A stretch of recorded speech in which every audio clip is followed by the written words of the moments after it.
Assalamualaikum warahmatullahi wabarakatuh. Bismillahirrahmanirrahim. Allahumma sholli ala Muhammad wa ala ali Muhammad. Terima kasih kepada teman-temanku semuanya. Jazakumullah khairan yang telah menyediakan waktunya untuk menyimak Ubay Channel, dan semoga Allah senantiasa memberikan kesehatan, keselamatan, dan keimanan bagi kita semuanya. Teman-teman, kali ini saya menampilkan tentang pembahasan soal SKI, tepatnya tentang dinasti Abbasiyah. Ya, adalah dinasti kedua yang merupakan peradaban kemajuan atau Gold Age dari peradaban Islam atau Islamic Civilization. Ya teman-teman, sebelum memulai, alangkah baiknya teman-teman klik tombol subscribe agar UB Channel semakin maju ya. Untuk mengawali perjumpaan kali ini, marilah kita berdoa terlebih dahulu. Bismillahirrahmanirrahim. Rabbi zidni ilma. Oke teman-teman, langsung masuk ya. Yang pertama adalah nomor 1. Pemerintah Bani Abbasiyah berkuasa selama 5 abad, yaitu dari tahun A 750 sampai 1258 Masehi, B 700 sampai 1250, C 750 sampai 1250, D 700 sampai 1258, E 760 sampai 368. Apa teman-teman? Silahkan dijawab terlebih dahulu. Oke teman-teman, jadi kita ketahui ya bahwasannya dinasti Abbasiyah adalah pelanjut estafet dari peradaban Islam setelah runtuhnya atau setelah kalahnya dinasti Umayyah ya, dimana dinasti Umayyah itu khalifah terakhirnya adalah Marwan yang saat itu berperang atau bertempur dengan Bani Abbas ya, Bani Abbas yang dipimpin oleh Abul Abbas As-Soffa. Dia itu kalah di Mesir ya, kalah di Mesir dan dia terbunuh di Mesir tepatnya di tahun 132 Hijriah. 132 Hijriah atau 750 Masehi. Nah, jadi tahun itulah disepakati menjadi awal dari peradaban Bani Abbasiyah. Nah, berarti mulainya adalah 750 Masehi. Ini ada A, C, ya cuma A dan C. A dan C. Nah, terus Bani Abbasiyah itu hancur atau runtuh ketika pasukan Mongol masuk ya, diporak-porandakan oleh pasukan Mongol. Jadi karena berbagai faktor, dan yang faktor paling signifikan untuk meruntuhkan dari Bani Abbasiyah adalah pasukan Mongol, dan itu terjadi tepatnya di tahun 1258 Masehi ya. Berarti jawabannya adalah apa teman-teman? Ya, jawabannya adalah A. 750 sampai 1258 Masehi. Oke, kita lanjut soal yang nomor 2. Siapakah pendiri dinasti Abbasiyah yang juga merupakan keturunan Abbas paman Nabi Muhammad SAW? Ya, siapa teman-teman? Ya, A. Abdullah al-As-Soffa, B. Marwan bin Muhammad, C. Ja'far al-Mansur, D. Muawiyah. Siapa teman-teman? Ya, kita tahu ya yang namanya pendiri dari dinasti Abbasiyah, ya pasti ada kata-kata Abbasnya karena itu menjadi penisbahan atau penisbatan dari pendiri dinasti Abbasiyah itu sendiri. Nah, sedangkan yang menjadi pendiri itu adalah Abul Abbas As-Soffa ya, atau Abdullah, nama lengkapnya ini ya, Abdullah As-Soffa bin Muhammad bin Ali bin Abdullah bin Abbas. Nah, jadi jawabannya adalah A. Ini teman-teman tahu lah ya, kalau Ja'far al-Mansur ini khalifah yang kedua, kalau Muawiyah ini adalah pendiri dari dinasti Umayyah. Selanjutnya yang nomor 3. Di bawah ini yang merupakan ciri-ciri periode ketiga dinasti Abbasiyah adalah, teman-teman ini lumayan menuntut analisa ya, karena ini jawabannya panjang juga. A. Khalifah posisinya makin lemah, hanya seperti pegawai yang digaji saja karena Bani Buwaihi berpaham Syiah, sedangkan Bani Abbasiyah berpaham Sunni. B. Masuknya keluarga Barmak dalam pemerintahan Bani Abbasiyah dan dalam bidang ilmu pengetahuan.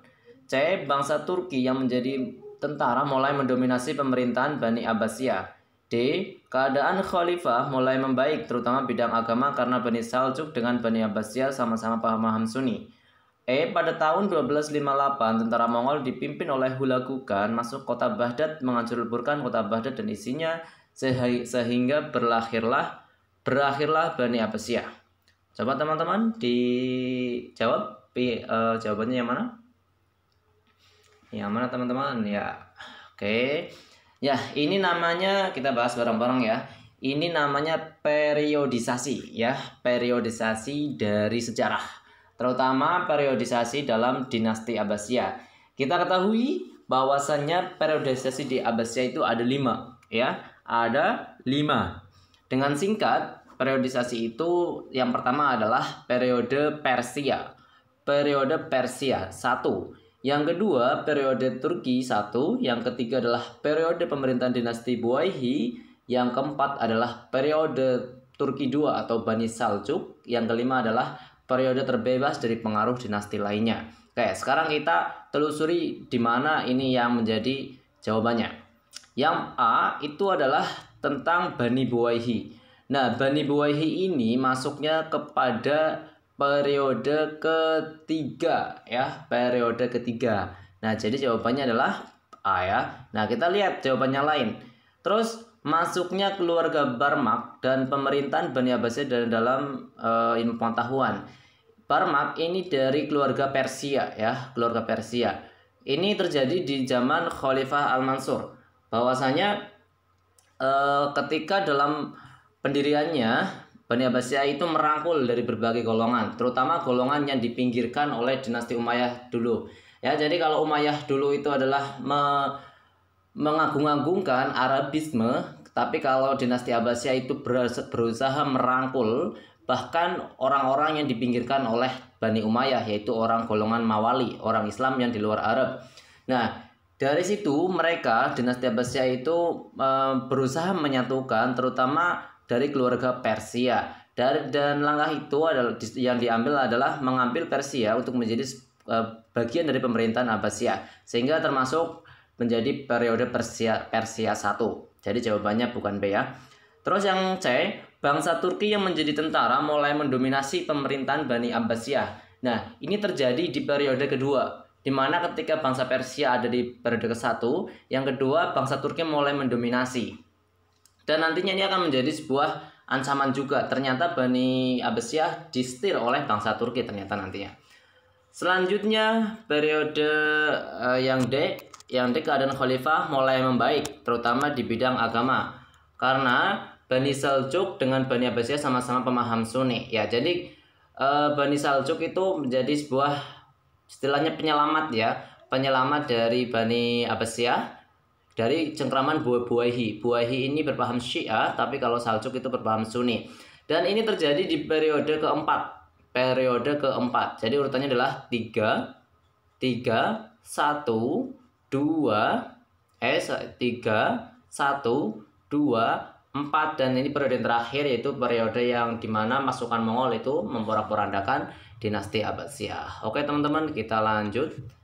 Ya, kita lanjut yang keempat.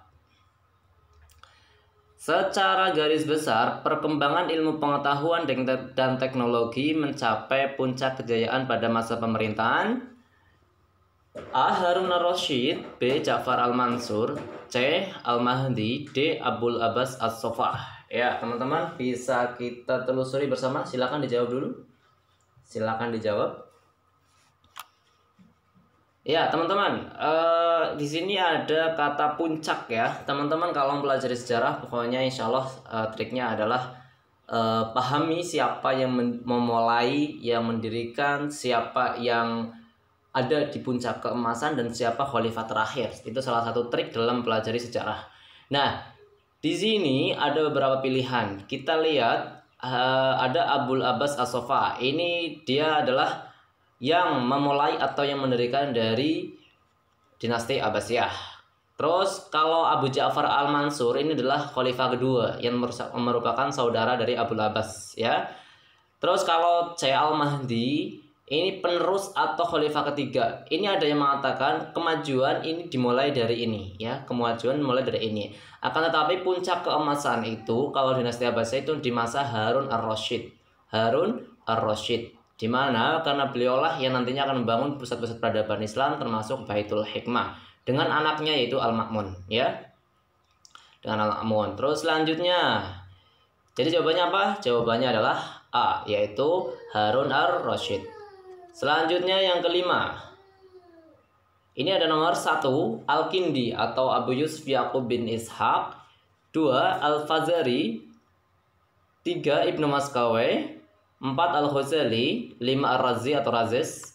Dari tokoh di atas yang merupakan tokoh dalam ilmu filsafat adalah A, Al-Kindi, Ibnu Maskawai, dan Al-Ghazali.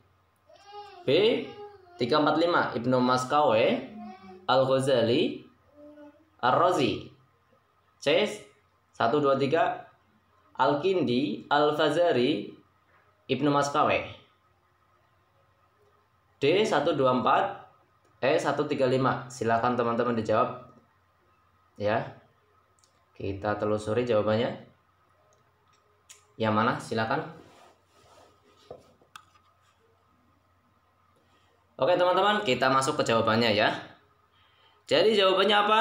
Ya, jawabannya adalah A teman-teman. 1, 3, dan 4. Kenapa A? Ini teman-teman saya jelaskan. Al-Kindi ini beliau yang menjadi salah satu pintu masuknya filsafat ke dunia Islam. Bahkan beliaulah dikatakan menjadi mu'allimus tsani ya. Mu'allimus tsani atau guru besar kedua setelah Aristoteles ya, setelah Aristoteles. Karena beliaulah orang pertama orang Arab yang mempelajari filsafat. Dalam bukunya yang terkenal adalah Falsafatul Ula, filsafat pertama. Nah, yang nantinya ini akan menjadi kontroversi perdebatan dengan Ibnu Sina berdebat dengan Al-Ghazali dan seterusnya. Nah, terus yang kedua Al-Fazari. Al-Fazari ini merupakan tokoh perbintangan ya, astronomi, jadi bukan filsafat. Yang ketiga Ibnu Maskawai. Ibnu Maskawai ini tokoh filsafat, tepatnya itu filsafat etika ya, filsafat etika. Terus kalau Al-Ghazali juga tokoh filsafat karena yang paling terkenal adalah Tahfatul Falasifah ya, bagaimana beliau berusaha memporak-porandakan anggapan para kaum filsuf yang menduakan dari ajaran agama. Nah, Ar-Razi ini bisa dilihat tokoh ahli kimia dan bisa juga kedokteran gitu, tapi paling dominan adalah ahli kimia. Jadi jawabannya adalah 1, 3, dan 4. Oke, kita lanjut. Yang nomor 6. Di bawah ini yang merupakan karangan yang terkenal dari Imam Ghazali adalah A. An-Najat, Qoman, ini mungkin konun ya, Sadiyah. B. Al-Munqidh minad Dhalal, Tahaffutul Falasifah, Mizanul Amal. C. Kulliyat Tafsir Urjuza, Kasful Afilah. D. Firdaus Al-Kitab Al-Maliki, Al-Gebra, Kasful Afilah. Ya, ini lumayan ini ya, lumayan jelimet gitu ya, karena ini nama-nama kitab. Ya, pokoknya saran saya gitu ya buat teman-teman, hafalkan atau pahami dari kitab yang terkenal ya, seperti Ibnu Sina. Ingat ya, Ibnu Sina, Imam Ghazali, terus siapa lagi ya? Ibnu Sina, Imam Ghazali, Ibnu Rus ya, Ibnu Rus. Ini yang biasanya terkenal, jadi sering keluar ini. Tapi kalau yang lain-lain itu jarang. Nah, ini yang ditanyakan adalah Imam Ghazali. Kita lihat di A ya, A ini ada An-Najat. Ini karangan dari Ibnu Sina. Ini karangan dari Ibnu Sina. Jadi ada An-Najat, ada Syifa ya. Ini karangan dari Ibnu Sina tentang kedokteran. Terus yang B, Al-Munqidh minad Dhalal, Tahaffutul Falasifah, Mizanul Amal. Ini karangan dari Imam Ghazali tentang Tahaffutul Falasifah ya. Memang Imam Ghazali yang paling terkenal adalah Ihya Ulumuddin. Tapi ini dalam hal keilmiahan, filsafat itu kita harus tahu juga karangannya lain ya. Ini ada Al-Munqidh minad Dhalal, ada juga Maqasidul Falasifah dan yang lainnya. Terus ini ada Kulliyat Tafsir Urjuza, Kasful Al-Filah, Asul Filah. Ini karangan dari Ibnu Rushd. Dan ini yang D dan E ini kurang paham saya, ini karangan siapa. Pokoknya jadi jawabannya adalah B ya. Jawabannya B. Terus selanjutnya nomor 7. Seorang tokoh matematika yang merupakan pengarang kitab algebra. Oh iya, berarti ini tadi algebra, ini karangannya ini nih. Pengarang kitab algebra dan penemu angka nol. Siapa teman-teman? Iya, teman-teman pasti tahu ya. Yang namanya adalah Al-Khawarizmi ya, Al-Khawarizmi, penemu angka nol. Jelas sekali. Pokoknya ini familiar gitu ya. Tapi kitabnya ini algebra. Ini ternyata berarti Al-Khawarizmi ini. Selanjutnya nomor 8. Berkembang subur di kalangan umat Islam sehingga banyak para ahli yang terkenal dalam perbintangan. Di bawah ini yang bukan merupakan tokoh terkenal dalam perbintangan adalah ya astronomi. Siapa yang ini tokohnya? Ya kita paham ya atau familiar nih ya, Al-Fazari. Ini penemu astrolog bahkan. Ini Al-Ghattani, Al-Farghani, Al-Bulwafa, ini adalah tokoh perbintangan. Kalau ini adalah Ali bin Abbas Al-Majusi, ini tokoh di bidang kedokteran walaupun kurang terkenal seperti Ibnu Sina. Jadi jawabannya apa? Karena ini jawabannya adalah, pertanyaan adalah bukan, berarti jawabannya adalah A ya, jawabannya A. Selanjutnya nomor 9. Perkembangan peradaban pada masa Daulah Abbasiyah sangat maju pesat karena upaya dilakukan para khalifah di bidang fisik. Hal ini dapat kita lihat dari bangunannya. Di bawah ini yang bukan merupakan bangunan pada masa Daulah Abbasiyah adalah A. Makam, B. Kutab, C. Darul Hikmah, D. Masjid ya, E. Perpustakaan. Apa teman-teman? Silahkan ditebak atau dijawab terlebih dahulu. Apakah makam? Apakah kutab ya? Apakah Darul Hikmah? Silakan. Ya, kita jawab bareng-bareng ya. Bahwasanya ada beberapa kemajuan dalam hal kemajuan dalam hal keilmiahan di Bani Abbasiyah. Salah satunya adalah membangun pusat peradaban ya, pusat peradaban dari keilmuan ya. Nah, salah satu yang menjadi pusat peradaban di Bani Abbasiyah adalah perpustakaan ya, perpustakaan yang nantinya akan menjadi pusat peradaban dengan nama Baitul Hikmah. Nah, di sini pertanyaan adalah yang bukan. Ya, yang bukan. Ya, jelas sekali kalau yang bukan berarti ini adalah Darul Hikmah ya. Darul Hikmah. Kenapa ini bukan? Karena ini didirikan oleh dinasti Fatimiyah. Kalau yang lain ini ada kutab, ada masjid, dan ini juga didirikan oleh Bani Abbasiyah. Cuma yang menjadi fokusnya adalah ini yang bukan. Berarti jawabannya adalah Darul Hikmah. Oke, selanjutnya yang nomor 10. Untuk membantu lancarnya pemerintahan, dibentuklah Diwanul Kitabah atau Sekretaris Negara. Yang dibantu oleh, oh ini pertanyaannya kurang tepat ini. Mungkin ini ya, yang bukan termasuk dari Diwanul Kitabah adalah A. Katibul Wasir, B. Katibul Kharaj, C. Katibul Jun, D. Katibul Sultah, D. E. Katibul Qadha. Nah, kira-kira sekretaris mana yang tidak masuk dalam Diwanul Khotob? Ya, teman-teman, Katibul Kharaj itu sekretaris bagian keuangan. Jun ini Al-Jun bagian tentara. Ya, ini bagian kepolisian. Qadha ini bagian kehakiman. Berarti jawabannya apa? Ya, jawabannya yaitu Katibul Wasir ya, Katibul Wasir. Selanjutnya, tugas utama menteri dalam dinasti Abbasiyah adalah, ini mohon maaf kurang jelas ya. A. Pembantu utama khalifah, B. Mengangkat hakim, C. Bertugas mengawasi dan berikan persetujuan, D. Membuat peraturan dengan khalifah, E. Menyatakan perang. Ya, kalau tugas utama khalifah tugas utama menteri atau wazir yaitu pembantu utama khalifah ya, jadi pembantu utamanya. Jadi jawabannya adalah A. Oh ya, mohon maaf, ini tadi jawabannya adalah A juga ya, jawabannya A. Selanjutnya yang nomor 12. 1. Pasukan pemanah, 2. Pasukan infanteri, 3. Pasukan berkuda atau kavaleri, 4. Pasukan penembak, 5. Pasukan udara. Yang merupakan bagian militer dari dinasti Abbasiyah adalah yang bukan ya teman-teman. Ya, kita lihatlah ya, tadi ada pasukan penembak, ada pasukan penembak. Kira-kira zaman segitu ada nggak tembak gitu ya, alat tembak? Ya nggak mungkin ada ya zaman segitu ya. Jadi ini nggak mungkin, ini yang nomor 4. Jadi pasukan tembak tuh nggak ada, apalagi pasukan udara. Saat itu kan belum ada pesawat ya, walaupun Al-Firnas sudah menemukan teori-teori pesawat, tapi belum ada pesawat seperti sekarang. Berarti jawabannya adalah yang lain yang nggak ada 4 dan 5, yang nggak ada 4 dan 5 ya. Berarti jawabannya adalah A, 1, 2, dan 3. Oke teman-teman. Selanjutnya nomor 13. Salah satu ciri yang paling menarik dalam pendidikan Islam di masa itu yaitu pengembaraan atau perjalanan jauh untuk mencari ilmu. Atau juga disebut dengan arihlah ilmiah, B ruqyah, C dzikir, D hajib, E aziman. Ya ini kurang paham nih saya tentang istilah yang di bawah ini ya. Tapi jelas kalau ada kata perjalanan itu bahasa Arabnya adalah rihlah ya, rihlah ilmiah. Nah ini jadi jawabannya A. Ini contohnya di bukunya Ibnu Battutah, Rihlah. Nah itu beliau menjelaskan tentang perjalanannya menempuh ratusan kilometer ya. Yaitu jawabannya adalah A. Terus nomor 14, tempat pertemuan para ulama, sarjana, ahli pikir dan pujangga untuk membahas masalah-masalah ilmiah disebut dengan A. Majelis Muhadarah, B. Kutab, C. Darul Hikmah, D. Masjid, E. Darul Islam.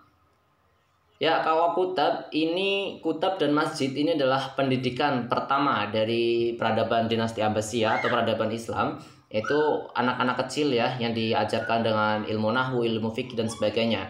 Nah, kalau nanti Darul Hikmah ini juga sebenarnya ini yang didirikan oleh dinasti Fatimiyah. Cuma kalau Baitul Hikmah itu pendidikan masa lanjut. Jadi orang-orang yang mengkaji ilmu yang lebih luas dari ilmu dasar Islam, ya ini di sini Baitul Hikmah. Nah, Darul Islam ini adalah desa Islam atau kekuasaan Islam. Jadi jawabannya apa teman-teman? Ya, jawabannya adalah A. Majelis Muhadarah. Majelis Muhadarah. Yang ke-15, tokoh pencipta astrolog adalah siapa teman-teman? Tadi sempat saya mengatakan itu ya. Siapa? Ayo siapa? Ya, jawabannya adalah Al-Fazari. Ya, Al-Fazari. Beliau adalah salah satu bisa dikatakan astronom pertama ya, dengan nama lengkap Muhammad bin Ibrahim Al-Fazari ya. Selanjutnya ini ada lagi Ar-Razi, bukan juga Ar-Razi ya. Tokoh yang disebut kaum muslimin sebagai dokter. Wah, ini gimana tulisannya ini? Ya, kita baca aja ya. Tokoh yang disebut kaum muslimin sebagai dokter adalah A. Ibnu Sina, B. Al-Ghattani atau Al-Batani ya, Al-Betaknius, Al-Farghani, Ibnu Sina. Wah, ini Ibnu Sina. Ini ada dua ini. Ar-Razi. Ya, teman-teman yang sebagai dokter paling terkenal yaitu Ibnu Sina ya. Jadi ada Ibnu Sina. Nomor 17, dia adalah saudara dari khalifah sekaligus pendiri dinasti Abbasiyah. Siapa pendirinya? Yaitu Abul Abbas As-Saffah. Dari dialah melahirkan mayoritas khalifah yang menduduki dinasti Abbasiyah. Dia adalah, nah teman-teman ini lumayan susah nih memahaminya. Ini seperti ilmu logika ini. Nah, dia itu saudara dari khalifah pendiri Abbasiyah. Pendiri Abbasiyah itu kan Abul Abbas As-Saffah. Berarti dia saudaranya Abul Abbas. Nah, dia melahirkan mayoritas khalifah yang menduduki dinasti Abbasiyah. Jadi banyak keturunan darinya menjadi khalifah. Siapakah dia? Ternyata ini Abul Abbas, jelas bukan. Yazid bin Muawiyah, bukan. Ini dinasti Umayyah ya.